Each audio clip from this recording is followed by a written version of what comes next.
Oke, sekarang kita masuk ke pembahasan mengenai DNS. DNS atau singkatan dari Domain Name System adalah sebuah sistem yang berfungsi untuk melakukan translate atau mapping nama domain menjadi IP address. Nah, DNS sendiri itu sebetulnya berjalan di layer 7 atau di application layer. Nah, namun sangat berperan penting juga di layer 3 atau di network layer. Nah, kita bisa lihat nih, ada contoh ilustrasi yaitu www.google.com.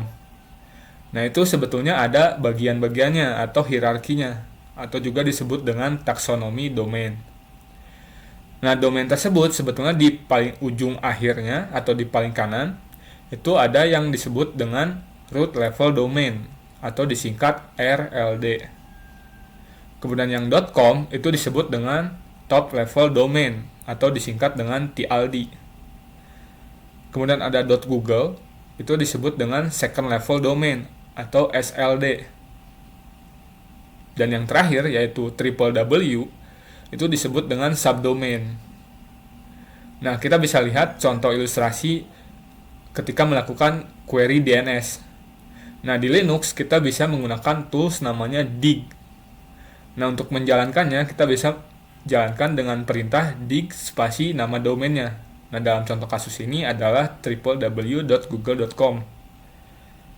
Nah, DNS query tersebut akan menghasilkan jawaban di mana www.google.com itu resolve atau di mapping ke IP address 142.251.150.119. Nah, agar lebih terbayang kita coba langsung praktek di terminal. Nah, di sini saya sudah masuk ke terminal atau aplikasi CLI. Nah, kita bisa jalankan perintahnya. Semisal kita akan coba mengecek nama domain www.google.com. Nah, ketika di enter, maka akan menghasilkan atau mendapatkan jawaban yaitu berupa IP address. Nah, ini kenapa ada lebih dari satu, itu berfungsi untuk load balancing atau pembagian beban, sehingga jika salah satu mati atau salah satu penuh, itu bisa dialihkan ke server yang lain. Nah, itu adalah pengertian dari DNS. Oke, sekarang kita masuk ke pembahasan mengenai cara kerja dari DNS query. Nah, sebetulnya pada saat komputer kita itu melakukan atau mengakses google.com, itu sebetulnya di belakang layar itu banyak terjadi hal. Nah, untuk detailnya kita bisa lihat nih ilustrasi di gambar berikut. Nah, pada saat komputer melakukan atau mengakses google.com, itu yang pertama itu akan masuk dulu ke host file sebetulnya, di mana dia akan mencari google.com ke host file tersebut. Nah, jika di host files ini ada record atau google.com, dia akan langsung direspon dalam bentuk IP address. Nah, namun jika tidak ada di host files, dia akan masuk ke DNS cache di komputernya. Itu hal yang sama, dia akan mencari juga google.com. Nah, jika ada, dia akan direspon. Nah, namun jika di host file dan DNS cache ini tidak ada, dia baru akan masuk ke namanya DNS resolver. Di mana di DNS resolver ini dia akan mencarikan google.com. Nah, namun di DNS resolver ini tidak ada sebetulnya DNS atau resolve IP dari google.com itu. Dia sebetulnya akan dilanjutkan lagi prosesnya, masuk ke root DNS server namanya. Nah, dari DNS resolver ini dia akan menanyakan google.com, tolong IP-nya apa. Nah, dari root DNS server dia akan dibalikan dalam bentuk tolong tanyakan ke TLD-nya atau ke server.com-nya. Nah, dia balik lagi ke DNS resolver. Kemudian dari DNS resolver dia akan masuk ke top level domain servernya, yaitu tolong carikan google.com. Nah, karena di sini domainnya adalah .com, maka server yang di top levelnya adalah .com. Namun bisa saja kalau domainnya .id atau .co.id atau .org atau .gov. Nah, itu tergantung si top level domainnya berdasarkan si nama domainnya. Nah, dari top level ini dia akan dibalikan lagi ke DNS resolver, di mana dia akan diminta tolong tanyakan pada namanya name server. Nah, name servernya dari mana? Yaitu name servernya yang google.com.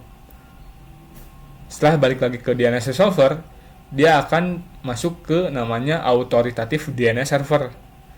Nah, di sini dia akan tolong carikan google.com di ns1.google.com. Nah, ns1 ini adalah name servernya. Oleh karena itu dia masuk ke autoritatifnya. Nah, baru deh dari autoritatif DNS server ini IP address-nya dikembalikan karena IP address-nya itu ada di sini sebetulnya di autoritatifnya atau di name servernya. Nah, IP-nya dibalikan dalam bentuk 142.251.10.102. Masuk ke DNS resolver, baru dikembalikan lagi ke komputer sehingga kita mendapatkan alamat IP address-nya. Nah, ini kita bisa lihat lagi tandanya bahwa tanda yang merah itu adalah recursive query. Jadi antara komputer dan DNS resolver itu sebetulnya bolak-balik. Nah, namun di belakang layar itu sebetulnya masuk ke iterative query, yaitu dari DNS resolver masuk ke root DNS, kemudian masuk ke top level, dan terakhir masuk ke autoritatif. Nah, sebetulnya masing-masing DNS ini ada cache-cache-nya atau penyimpanan sementaranya. Jika ada proses yang berulang, itu sebetulnya tidak perlu mengulang ke tiga ini, namun tinggal baca dari DNS cache-nya. Nah, itu adalah gambaran contoh DNS query-nya. Nah, agar lebih terbayang, kita bisa lihat nih contoh cara kerja DNS query-nya langsung. Nah, kita balik lagi ke terminal. Nah, sebetulnya di command-dig itu ada namanya trace untuk melihat urutan dari mulai root DNS server, kemudian ke top level domain server, hingga ke autoritatifnya.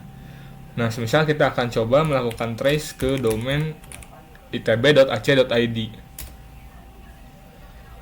Nah, kita bisa lihat nih, dalam trace tersebut, yang pertama itu akan masuk dulu ke namanya root DNS server. Nah, root DNS server itu ada 13, di mana dimulai dari huruf A dan diakhiri huruf M atau sampai huruf M. Nah, setelah masuk dari root DNS server, sekarang itu masuk ke top level domainnya, yaitu .id. Karena dalam contoh case ini, domainnya adalah .id. Nah, setelah masuk ke domain atau top level ID, selanjutnya masuk ke name servernya, yaitu kalau di dalam case ini adalah ns1.itb.ac.id hingga ns2.itb.ac.id. Nah, setelah itu baru deh mendapatkan alamat IP address-nya, yaitu dalam case ini 34.36.102.170. Nah, jika tidak percaya, kita coba lakukan DNS query lagi, itb.ac.id. Nah, maka hasilnya sama, yaitu 34.36.102.170. Nah, itu adalah contoh case dari DNS query-nya langsung, cara kerjanya.